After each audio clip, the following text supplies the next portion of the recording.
you guys. I hope this is going to be as informative and fun and interesting for you as it is for me. Now, if you're not into psychology or counseling or anything in that realm, feel free to go check out my other videos. But if you are, stick around. Now, as I mentioned in my intro video, I have a stack of books that I'm going to review. I'm not going to go page by page and not even chapter by chapter. I'm going to attempt to pick out a few key points that I feel like is very important and useful. Now, first, let's just point out the obvious. Why am I in this robe? Am I graduating? If you haven't seen my graduation video and all that stuff, go back and look. But this is what I graduated in. That is not why I'm wearing this robe. For one, I wanted to look a little more professional, I guess you can say, doing these videos. Two, I am not about the whole fashion thing. I'm not up there yet to have that many clothes options, change a wardrobe every single video.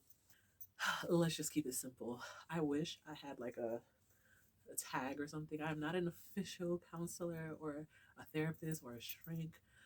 None of that. I just studied it. I studied psychology and counseling. Hopefully one day I do have a whole title right here. Anybody got ideas of what I should put on here? I was thinking to stitch something, but this is the first book I will start with. So we're going to start with this book today.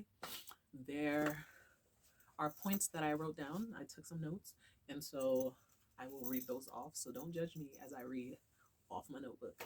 I'll try to make it as like quick, and I won't get too tedious in the nooks and crannies, but I'll just point out a few good things that I feel like are important. So I titled this The ABCs to Counseling Methods. So if I jack up some words, don't mind me. The first approach is Psychoanalytic Therapy.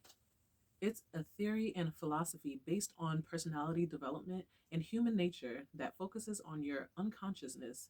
This means that we focus on the first 6 years of your life influences because those determine who you later become.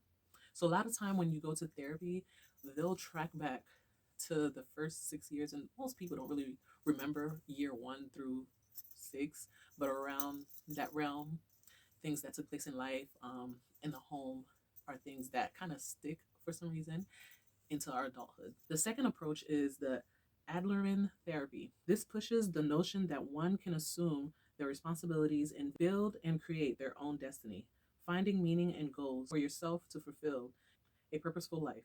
Pretty much figuring out your life's purpose. The third one is existential, you know what? Existential therapy. This style focuses and builds up one's existence, your choices, your freedom, your responsibility, and self-determination. The fourth one is person-centered therapy. I like this style a lot. This style of therapy is like reverse of psychoanalytic therapy. This puts the clients responsible of their problems and concerns rather than blaming their upbringing. So it's the opposite of the first approach, which is the psychoanalytic therapy, which pretty much blames your childhood. This one, it doesn't blame your childhood. It puts you responsible for what happens in your adulthood. The fourth one is Gaston's theory. This places an emphasis on the function of the client's mind and body and focuses on the relationship between the two. The sixth one is behavioral therapy. This applies one's learning skills as a result to their specific behavioral problems. The seventh approach is cognitive behavioral therapy. This gives responsibility to one's thinking as it influences the way they behave. So pretty much once you can figure out what someone's thinking, it makes sense why they act and go about life the way that they do, or make the choices that they do. Number 8, choice versus reality theory. While focusing on one's present responsibility, the client will be able to learn more effective ways to meet their needs. Number 9, feminist theory. Centered on the concern of oppressed women. This is due to the social political statuses that women are relegated by. It focuses on identity development, self-esteem concepts, goals, aspirations, and emotional well-being. We're almost done. Number 10 is postmodern approaches. This focuses on the situation and narrative that there is no one truth. This approach ensures that the client is an expert of their own life. That is very important. No one wants to go into counseling and feel like someone else is delegating how you should live and what to do with your next steps. We give you the stepping stones and allow you to figure out what you want to do next or where the issue is and how to resolve it. And lastly, number 11, family system therapy.